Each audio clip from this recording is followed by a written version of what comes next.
Called From Wapta Ice, and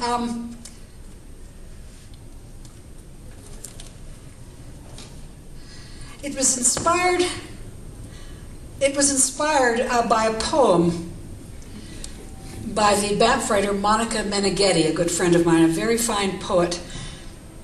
And it's a piece about the source of the Bow River, and her poem is called The Source. The wonderful, huge Wapta snowfield glacier above Bow Lake on the Banff-Jasper Highway is kind of the inspiration for the piece. Have any of you stopped at Bow Lake and hiked in there? Wonderful hike.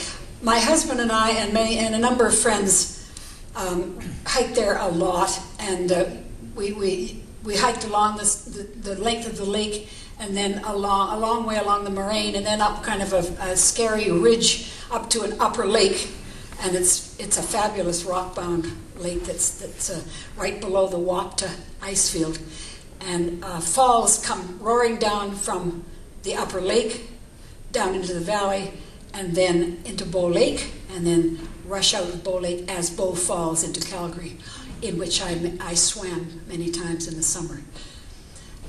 Monica Meneghetti snowshoed late one winter up to kind of below the Wapta ice field, and her poem, The Source, resulted. And it's a very imaginative, wonderful poem with lots of terrific imagery, and I asked her if I could use the poem and create a piece for it, and she gave me permission to do that.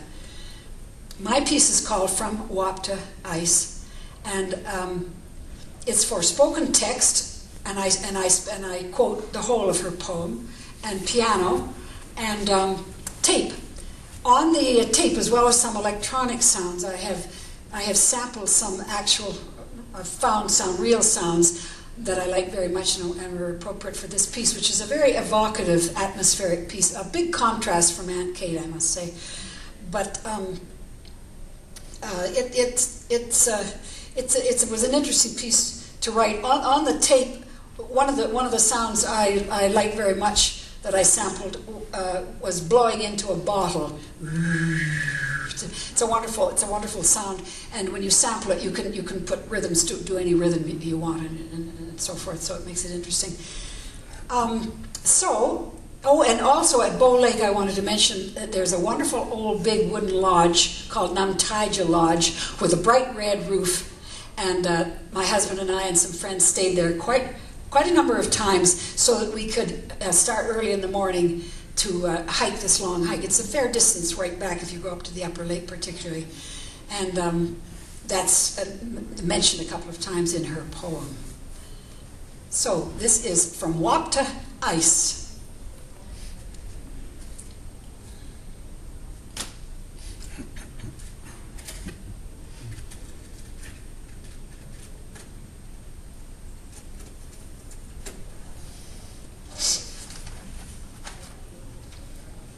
It's a piece it's a poem that resonates very much with me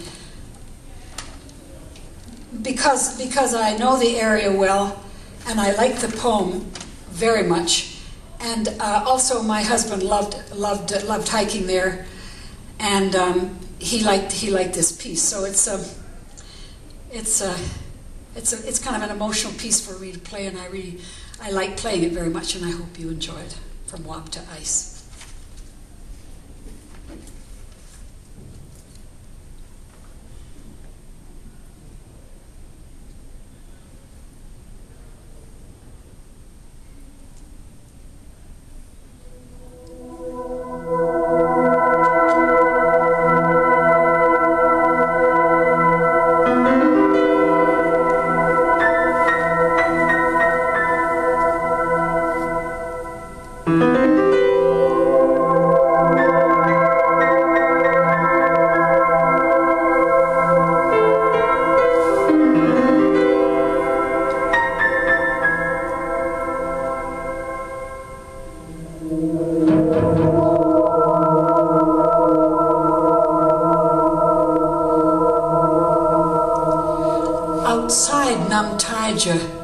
bridges press their bellies to white earth.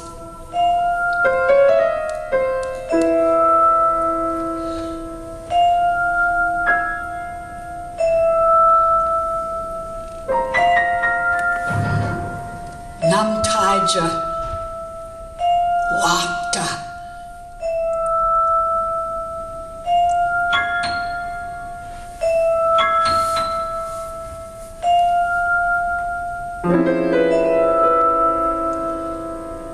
To greet the source, you must go beyond these, beyond Namtaja, beyond bridges,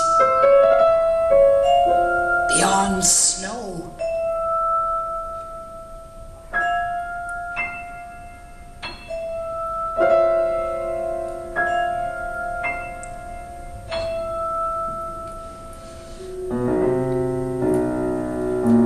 Walk upon a solid sea, snowshoe over animal tracks, press your heart to the horizon until your ears are wet with sound.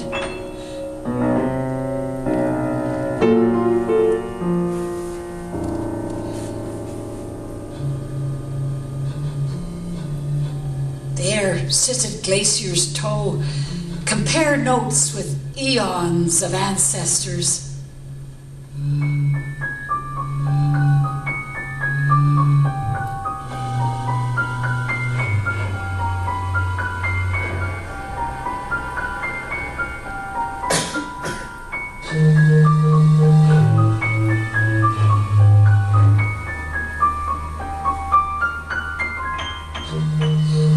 To see the ebb of this frozen tide, be still, immortal, or asleep. To feel this flow, plumb an inland sea, inhabit a trilobite, feel the currents become sluggish, become ice.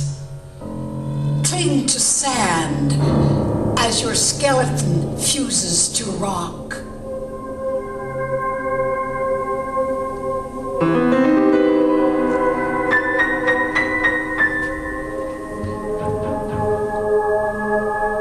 You will know only sky, mountain, ice for millennia.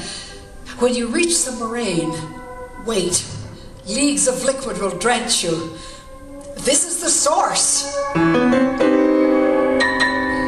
Her name is Wapta.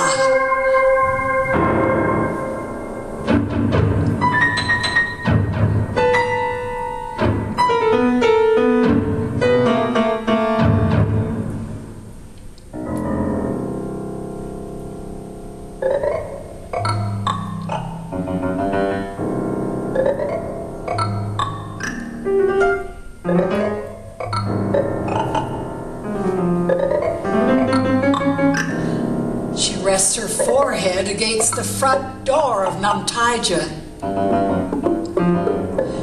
When she exhales, a frost of wildflowers blooms on her window pane.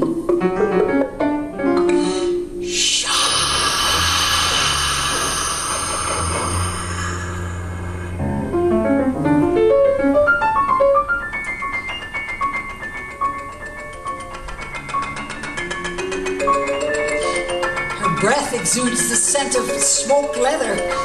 Her translucent blood trickles into a blue heart, a bow heart, and like an arrow, the river from the bow, enough flow to fill this lodge and refill it every second of every hour of each day.